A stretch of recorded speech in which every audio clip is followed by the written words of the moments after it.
Hey, what's up guys? This is Anthony from Anthony's Customs, and for this review we are reviewing the Mezco 6-inch Mortal Kombat X Sub-Zero. Now, I don't play the Mortal Kombat games. I rarely play any fighting games anymore. I just don't have the time to practice them. But I have always loved Mortal Kombat character designs, and Sub-Zero and Scorpion are two of my favorites. So I had to get the figures. I'm probably going to get all of them just because I know you guys want the reviews and they look pretty good. And he stands roughly 16 centimeters, which places him at about 6¼ inches. So I think that's pretty good scale for your general 6-inch collection. And I have to say, for the money, you really can't do much better than these. They do have some severely limited articulation, but the sculpts are really good, and the paint apps are really good, and they come with some accessories. So really, for the money, these are top-notch. Super happy with it. Of course, you guys know I'm a pretty big proponent of functional articulation, and since these guys are supposed to be fighters, I would obviously prefer much more usable articulation. But again, you have to consider the price point, and when doing so, this is sufficient. I wouldn't mind paying more if Mezco came out with like an advanced wave, and they were like 30 bucks each, and had super good articulation. I'd be psyched for that.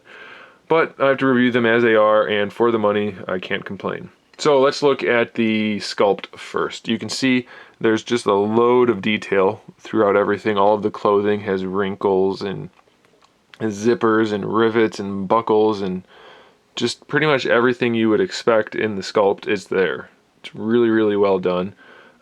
It does make the flesh areas, like the arms, there's no veins or anything, so having all that extra detail does make that part look a little, not unfinished, but a little Play-Doh-y. I don't know how to describe it really. It's obviously not a big deal. It's just something I kind of noticed, that there's a huge amount of detail here. There's lots of paint going on throughout the outfit. You can see the zipper and the logo there. And on the face mask, there's a few different shades, and just lots and lots of paint details. We have different shades of blue in the pants, the different grays here. Everything's got loads of paint except for the flesh. So it does stand out a little bit. Looks kind of strange, but I don't think it's anything anybody's going to actually complain about, so it's not like a big deal. It's just something I noticed. So paints and sculpts are really good. Let's go over the articulation. The head, it feels like it's on a single ball peg, but it's a pretty functional single ball peg. It works. It doesn't look up too far. It looks down a little bit, but of course the full rotation and leaning back and forth is fine. The bandana ties, or just ties, or whatever they are not articulated, unfortunately. Not even a rotation. So that would have been, I mean, they have to make it peg in anyway, so making that able to rotate would have been a good idea, I think.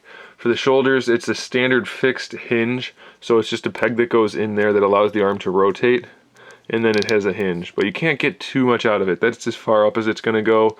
You can bring it around, but due to the sculpt, it comes out at an angle.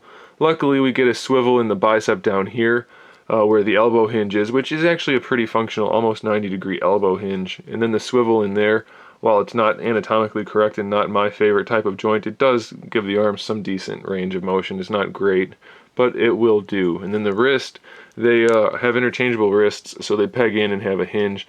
The hinge is awfully far back though, so that's a little strange.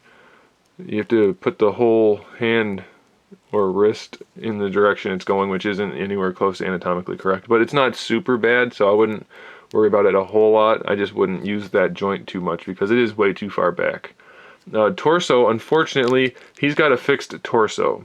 We can rotate the hips underneath everything here to give him a waist swivel, so that's good, but no form of an ab crunch at all, which I think really would help the posability. I mean, obviously it would, but like I said, they're fighters, so if you wanted to pose them in any sort of nice pose, you're going to need to make that torso movable.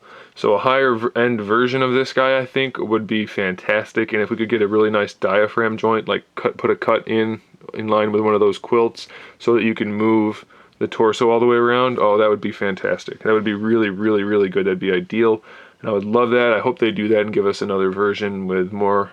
Let us throw the money at them, because I'm pretty sure everybody else would agree with me that a more articulated version would sell very well. Anyway, the hips, you saw the waist swivel, and then essentially we just have a ball peg for the hip itself, so that moves the hip all the way around, and then we have a thigh swivel, so that's pretty good. The knee joint, same as the shoulders and elbows, so it rotates and has the hinge, which is enough. I would prefer a double jointed knee. I mean, technically you could make the argument that you have the swivel and the hinge, but realistically a double jointed knee means 2 hinges. So it's pretty limited. And then the one thing that does bug me about this guy, because the articulation is already there, is the ankle. It's a ball peg ankle, but you get almost no range of motion out of it. You get just the tiniest rocker and almost no forward and back.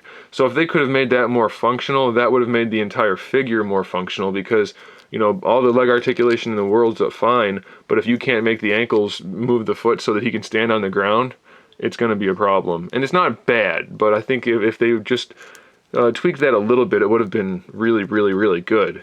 But nonetheless, it's obviously for the money, you can't beat it. It's a really quality figure. It's going to look great on the shelf, even if you just have him standing there. They look awesome. And he does come with accessories. So you already saw the hand can come off. So you get a gripping hand for either side. And this one I already put the sword in. Again, I said I don't play the games. Sword seems a little bit small. Seems more like a machete.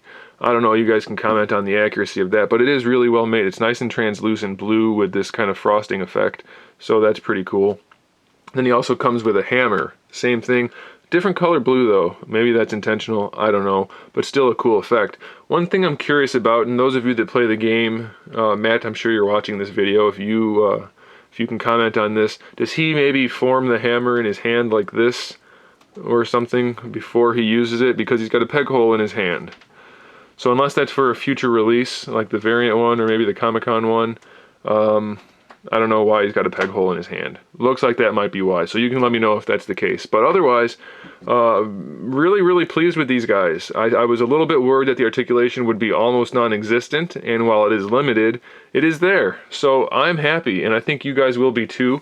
So if they're not already showing up as in stock, they will be very soon on Big Bad Toy Store. So you guys should definitely get your pre-orders in or order them, because I think it's like they're under 20 bucks a piece. So they're less than Legends and infinitely better detailed, just slightly less articulation, but you can't even compare the paint applications or the sculpts to Legends, because it poops on them. It poops on the Legends in a serious way. So if you like Mortal Kombat or just cool designs, then these are figures you definitely want to pick up. Stick around here at the end so you can see some photos of this guy in action with the other guys and some other figures. And make sure you subscribe to my channel so you can see my upcoming figure reviews, custom figures, and other good stuff.